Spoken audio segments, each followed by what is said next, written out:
नमस्कार, मैं स्वागत करता हूं आपके अपने चैनल पे। पिछला वीडियो में मैंने बताया था कि स्टॉक क्या होता है, शेयर होल्डर राइट्स क्या होते हैं, स्टॉक टिकर क्या होता है और स्टॉक सिंबल क्या होता है।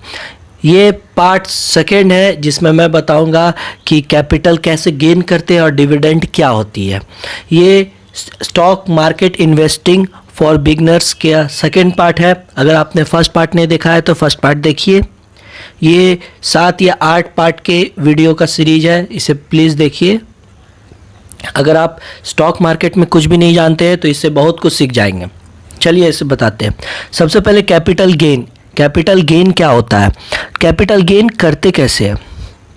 सबसे पहले कैपिटल गेन करते कैसे हैं, स्टॉक मार्केट में कैपिटल गेन कैसे होता है। सबसे पहले आपने कोई स्टॉक खरीदा, जैसे आइडिया का स्टॉक खरीदा 8 रुपये में।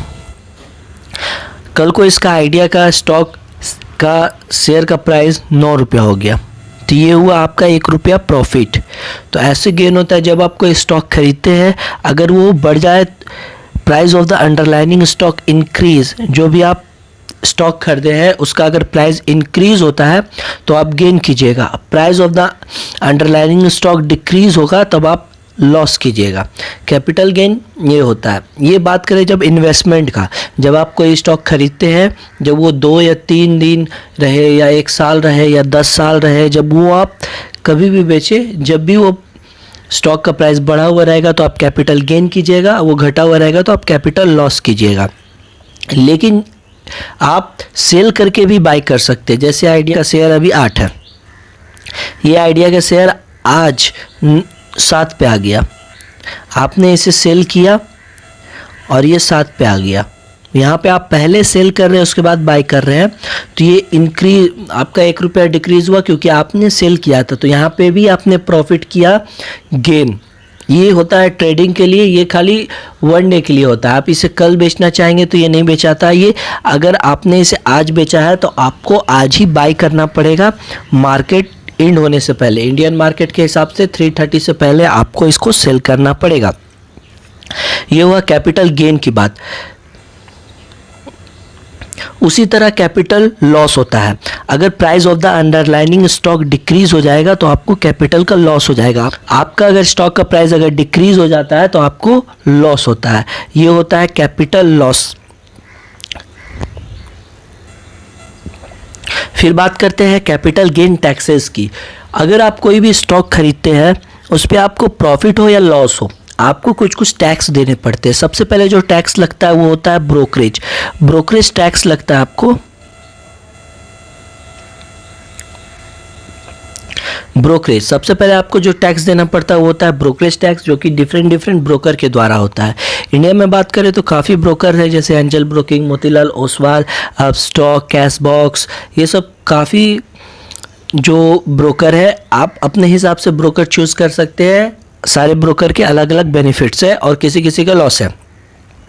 ये हुई कैपिटल गेन टैक्सेस की बात।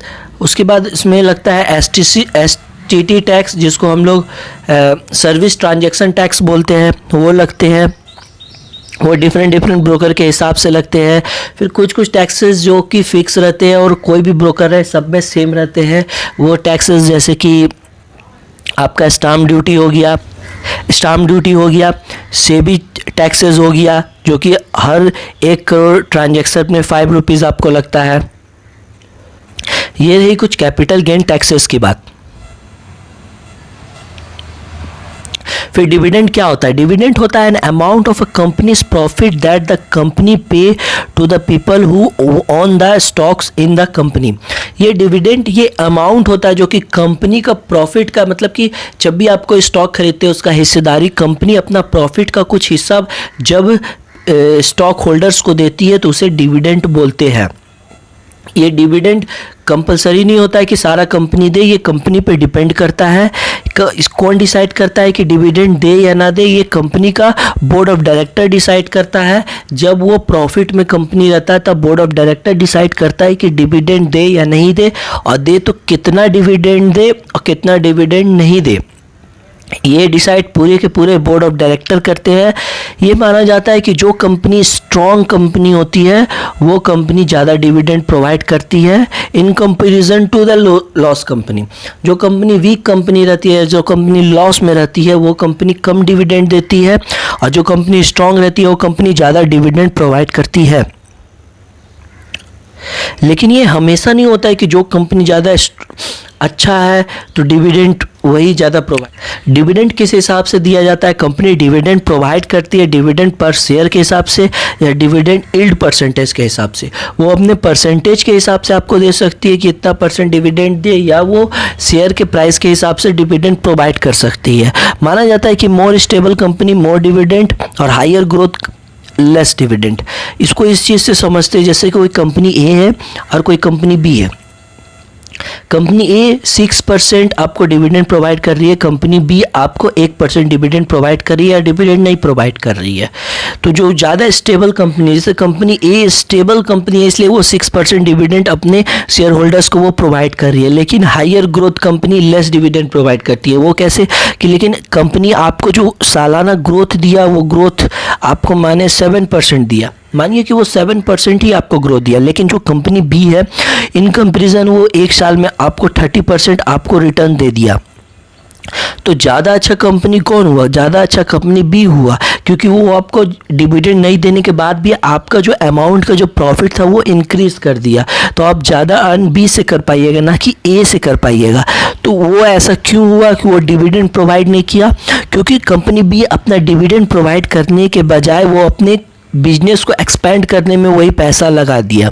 लेकिन जो कंपनी ए था उसका एक्सपेंड कम हो चुका है, वो स्टेबल हो चुका है, वो ज़्यादा एक्सपेंड नहीं करना चाहता है।